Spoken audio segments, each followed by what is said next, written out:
Hello, and welcome to Scribble Kibble, a show about animation where each episode features a neat cartoon you can watch by clicking the link in the description. And then I use that cartoon as an example to talk about how animation works. So today's animation to watch is Delta, a C2C music video created by 9 animators at France-based studio CRCR. Lately, I've been obsessed with lighting, so this animation is great because it uses a lot of moving shadows. The problem with lighting is it's so complicated there are artists who build entire careers out of their ability to handle light. Even though I know next to nothing compared to them, I could still spend episodes talking about light, so let me just pick one thing to focus on. How about shadows? Well, crud, that's still too complicated. Let me just get rid of some of this.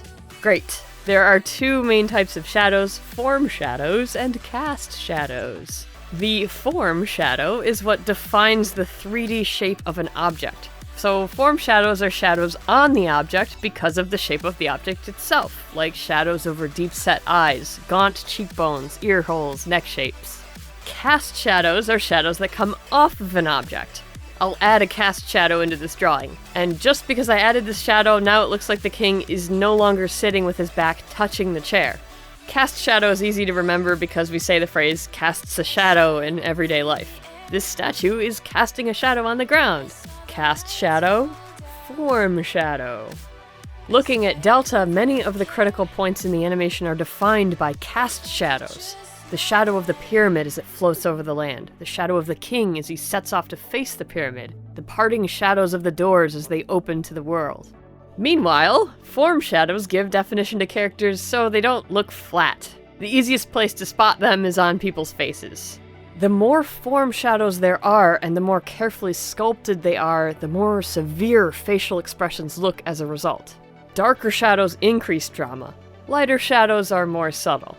You can manipulate the shape of form shadows to really make things stand out. This form shadow on the side view of the king is straight, but if you wanted him to seem like a super beefy bodybuilder, you would change the shadows to curve along the muscles. Cast shadows can be just as effective for defining the shape of the environment. Look at the difference between a straight cast shadow and one that's properly animated. A straight shadow looks obviously fake because it isn't behaving the way a real shadow would. Yes, the pyramid's all straight lines, so its shadow on a flat surface is going to be a simple triangle.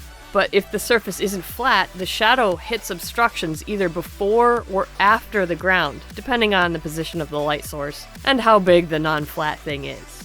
Basically, a cast shadow breaks when it goes over anything other than a flat surface. The bigger the obstacle, the bigger that break will be. Cast shadows pay attention to 3D shapes as much as form shadows do. So when you're animating shadows and dealing with them, it really helps to understand your subject matter in 3 perspectives, not just as a flat 2D piece of art. What I like about Delta is that the shadows are drawn by hand. In animation, there are ways to cheat shadows with special effects. A cheat shadow looks better than no shadow, but a carefully animated shadow looks the best. And the reason for this is because only the artist knows what the 3D dimensions are on a 2D piece of art. An artist can create an illusion of reality. A computer can only generate realistic shadows if it's working on a 3D animation.